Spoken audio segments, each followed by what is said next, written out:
প্রিয় চাকরি প্রার্থী ভাই বোনেরা, আসসালামু আলাইকুম। এইমাত্র পাওয়া খবর, চাকরির বয়স ৩৫ হবে। সরকারি চাকরিতে প্রবেশের বয়সীমা ৩৫ করার দাবিতে আজ শনিবার থেকে নতুন করে আন্দোলন নামছেন চাকরি প্রত্যাশী ছাত্রছাত্রীরা। আজ শাহবাগ জাতীয় জাদুঘরের সামনে সমাবেশের ডাক দিয়েছেন আন্দোলনকারীরা।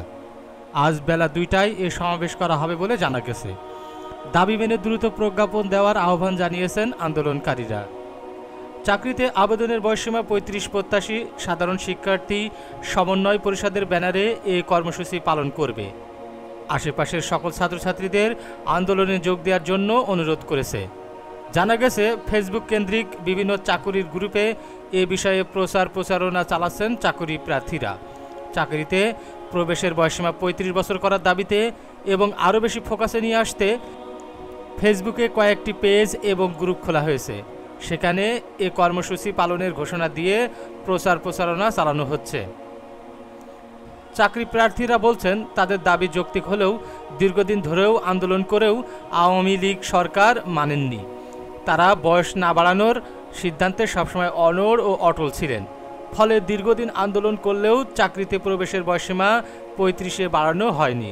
তবে এবার তাদের যৌক্তিক দাবি মানা হবে বলে আশা তাদের ভাষ্যমতে, কোটা সংস্কার আন্দোলন সফল করে সরকারের পতন ঘটিয়েছে ছাত্র জনতা, তেমনি চাকরিতে বয়স বৃদ্ধির দাবিও যৌক্তিক। বর্তমানে ছাত্র জনতা সমর্থিক অন্তর্বর্তী সরকার ক্ষমতায় থাকায় তাদের মনে স্বস্তি ফিরে পেয়েছে এবং তারা প্রত্যাশা করে তাদের দাবি এবার মেনে নেওয়া হবে। এছাড়াও বর্তমান অন্তর্বর্তী সরকারের আইনমন্ত্রী ডক্টর আসিফ নজরুল চাকরির বয়স ৩৫ দাবির সমর্থন করেন। এবার আন্দোলনের মাধ্যমে এ সরকারের মনোযোগ আকর্ষণ করে দ্রুত দাবির বাস্তবায়ন চায় ৩৫ প্রত্যাশী চাকরি প্রার্থীরা।